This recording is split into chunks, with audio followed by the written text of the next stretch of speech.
This YouTube journey I've been on has been a roller coaster. I've been creating videos for 4 years at this point, gone through a variety of videos, but it wasn't until last year that I realized what I really love to do, and that is talk about games I know I already like. Last year, I started the year with 250 subscribers, and at the start of last month, I just hit 500 subscribers, doubling a number that took me 3 years to get to. However, in less than a month, we hit another 100 subscribers, and it's just crazy. I know I've seemingly been doing this a lot lately, but honestly, from the bottom of my heart, thank you. If you are someone who has been along this journey with me from the beginning, or you just found the channel, just know I appreciate you all. I've finally found my groove here on YouTube, and each video I'm making is something I personally want to watch, so I'm glad you guys do as well. I will continue to thank you guys for your support regardless of the speed at which we grow, and I hope you enjoy today's video.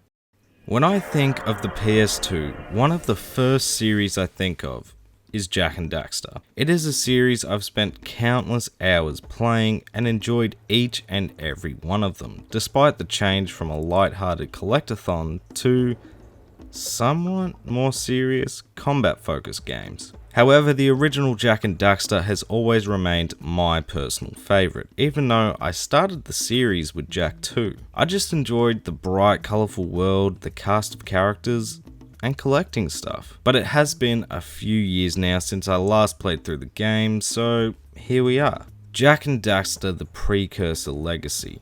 Today I'll be going over the game's development, story, and gameplay to see how the game holds up almost 19 years later. Timecodes, as always, will be in the description below for your convenience. At the start of 1999, after selling millions of copies for the Crash Bandicoot series and amongst development of Crash Team Racing, Naughty Dog began work on a new series at the time only known as Project Y. Whilst most of the team worked on completing CTR, 2 programmers were assigned to the project, and only after CTR was finished did the rest of the team join the project. Despite finding success with Crash Bandicoot, Naughty Dog wanted to evolve along with the new hardware and drew from different inspirations, even though, again, they were making another platformer. Obviously, their roots were still from the Crash series, but they looked to Zelda, Mario, Spyro, Final Fantasy, and Disney movies for further inspiration to creating a new experience focused on story and a flowing world design instead of set levels with a beginning and end. The world was the focus long before Naughty Dog had even finalized Jak and Daxter, just calling them hero and sidekick at the time. They didn't want you to be able to say,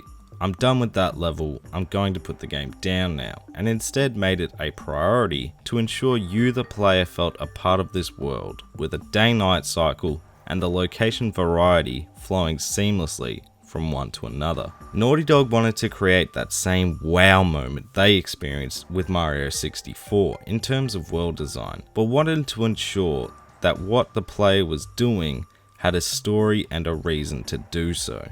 Now, whilst the duo of Jak and Daxter is iconic today, they both went through quite the concept loop before arriving at their final designs, and in fact, there was a stage in development where they were playing around with the idea of a third character, which was like a Tamagotchi / Pokemon like pet that would level up along the journey, but that idea eventually got scrapped. When the team finally was set on a design for Jak after playing around with wolf-like characters and other various human forms, the final design for Jak spiraled onto the rest of the characters, and his appearance is now so iconic because Naughty Dog wanted to ensure if you only caught a glimpse of Jak, you could pick him out of a lineup. Initially, they had thought about making Daxter playable as well, but instead opted out, letting the player take the role of Jak, the silent protagonist, and have Daxter be the one with overload levels of personality, which was inspired by Aladdin and the genie's relationship in, well, Aladdin. Jak and Daxter: The Precursor Legacy was finally announced at E3 2001 and released in December that same year. After almost 3 years of working on the game, it was proven it was time well spent because the game was critically and commercially a massive success. I mean, some reviews seemed like maybe a conflict of interest, but the game went on to sell over 1 million copies, landing it on the greatest hits lineup. So this year will be the game's 19th birthday. So let's see how Naughty Dog's ambition has held up today. Jak and Daxter: The Precursor Legacy is set on a fictional Earth-like planet and follows Jak, a silent type 15-year-old, which blew my mind. I just guess I never really thought about Jak's age, but I didn't think he was 15. It sounds weird. And his best friend Daxter, a loudmouth kid who ends up being transformed into an Ottsel, a hybrid between an otter and a weasel, after falling into a pool of dark eco. This all occurs after Jak and Daxter head over to the forbidden Misty Island, despite warnings from Samus the Sage. Over on Misty Island, Jak and Daxter see two mysterious figures ordering an army of lurkers to gather eco and precursor artifacts, with plans of an attack on the village to come soon enough. Unfortunately, one of these mysterious figures is a little hard to understand what exactly he's saying. Continue your search for artifacts and eco. If the locals possess precursor items, you know what to do. What? Bro, what are you talking about, man? Jak and Daxter, now worried after what they've just heard, prepare to leave before being discovered by a lurker guard, but Jak manages to kill it with an explosion from a device they just found. But this results in Daxter falling into the pool of dark eco. After re-emerging as an Ottsel and handling it just super well. Okay, I'm fine.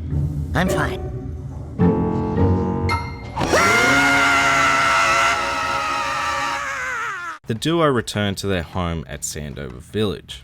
They seek out Samus for help, and he explains that only Gol Acheron, the Dark Sage, can reverse the transformation. The Dark Sage lives to the north though, which means the boys need to go on quite the adventure to get to him. And with the help of Samus's daughter Kira, a skilled engineer to help them get to the north with her hoverbike known as a Zoomer, which sounds like those old people on scooters. You know, what's a quick boomer? A Zoomer. That is shit.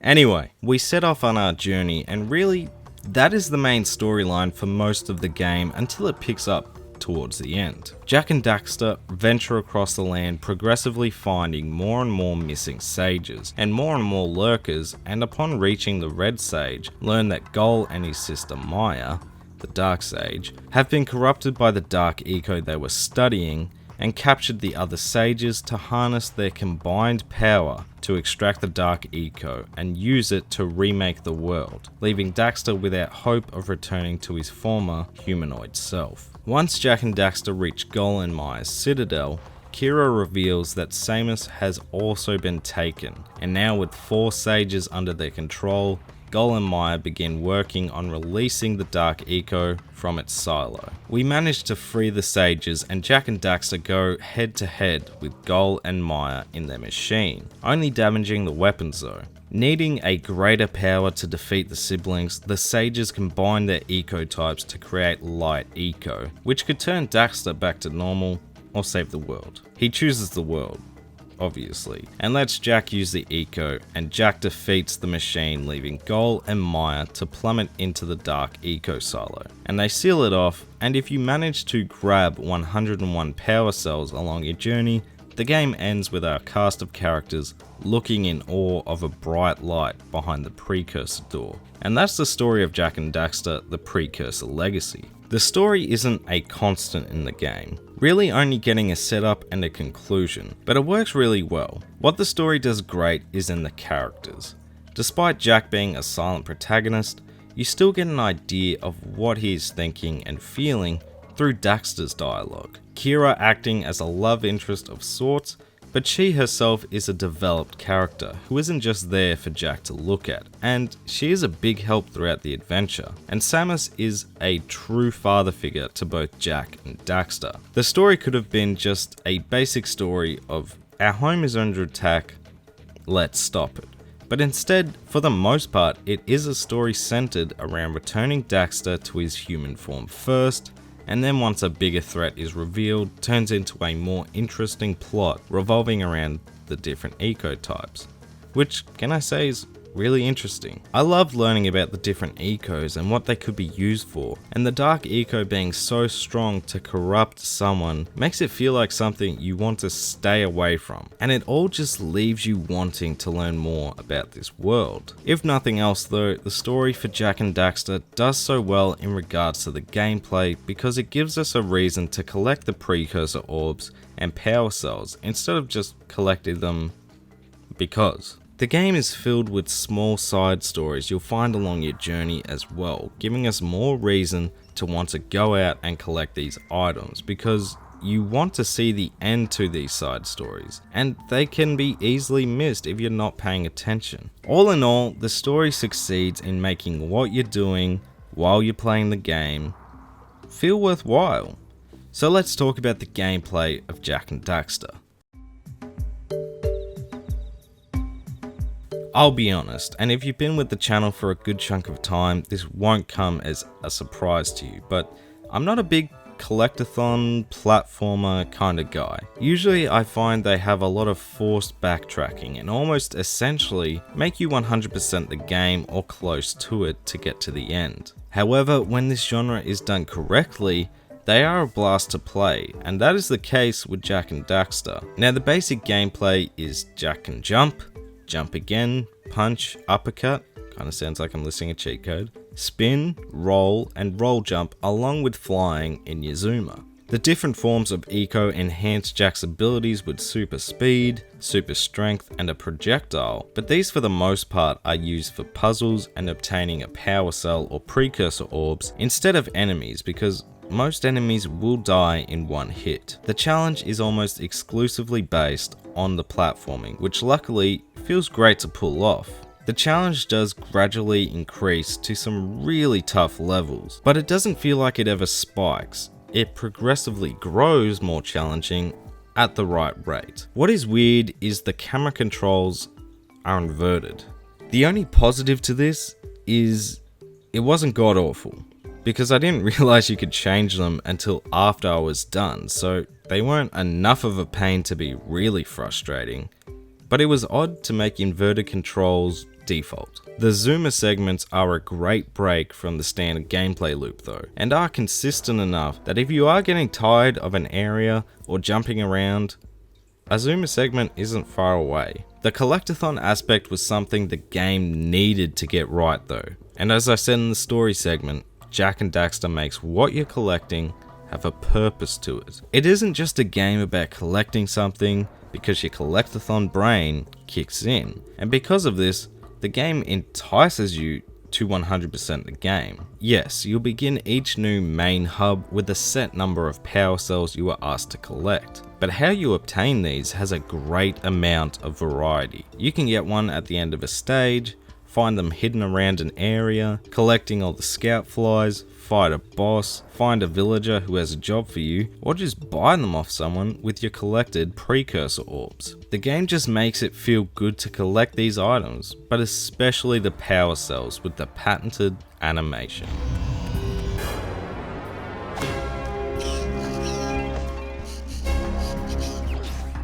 Even though they can be a wee bit repetitive after you've collected a couple of them, but I still appreciated the excitement. If I was to nitpick about the collectibles, and this complaint is completely from a 100% perspective, the precursor orbs lose their value at about 1500 out of a possible 2000. There is no more power cells to buy at that point, and the villagers don't offer anything else to buy with them, so it can feel like at that point, you are just collecting them for the 100% number, or in my case, the platinum trophy. Again, a nitpick, and I think it's great the game doesn't force you to grab every single item if you don't want to. This is just from a completionist standpoint, which these sort of games encourage that mindset. One of the game's priorities though, that I discussed in the development section, was the world of Jak and Daxter, and they absolutely nailed it. Each area flows seamlessly from one to another. There are no loading times, and despite a very island beach theme in the beginning, there is a lot of variety in the locations and they make sense. You begin at a village by the beach, and within this area has a small forested area,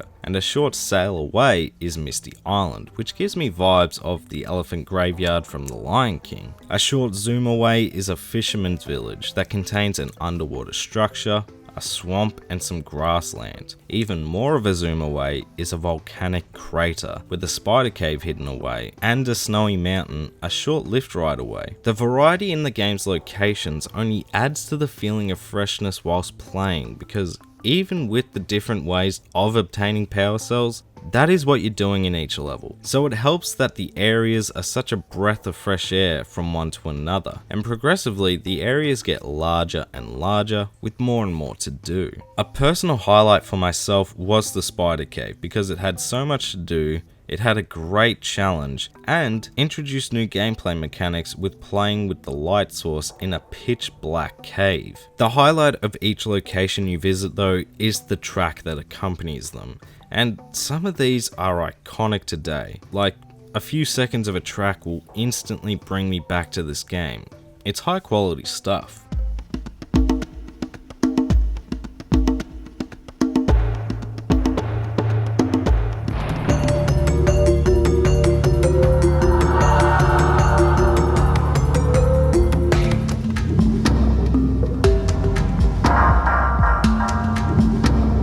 The tracks give their respective stages a unique vibe, and I highly recommend listening to the tracks by themselves because you can truly appreciate them and listen to some absolute bangers without focusing on, playing the game. There really isn't much I can say in terms of negatives that wouldn't just be personal nitpicks. Jak and Daxter: The Precursor Legacy is still a blast to play from start to finish, and I am by no means a trophy or achievement hunter, but I did get the platinum here.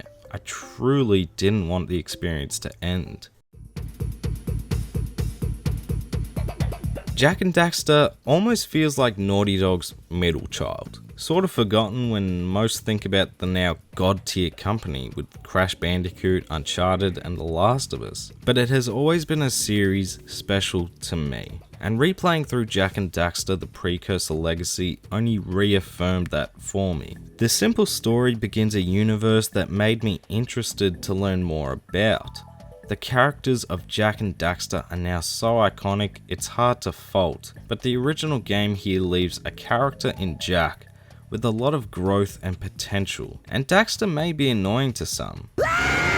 And not all of his lines will hit, but he is a fun character to have by your side. The world you explore is beautiful, the collectibles are fun to hunt after and go for, the soundtrack is an absolute banger. I know this is all sounding very nostalgic, but it is what it is. I had just as much fun playing the game today as I did when I was a kid, and for that, in my humble opinion, yes, Jak and Daxter: The Precursor Legacy holds up today in 2020, and I can't wait to jump into Jak 2.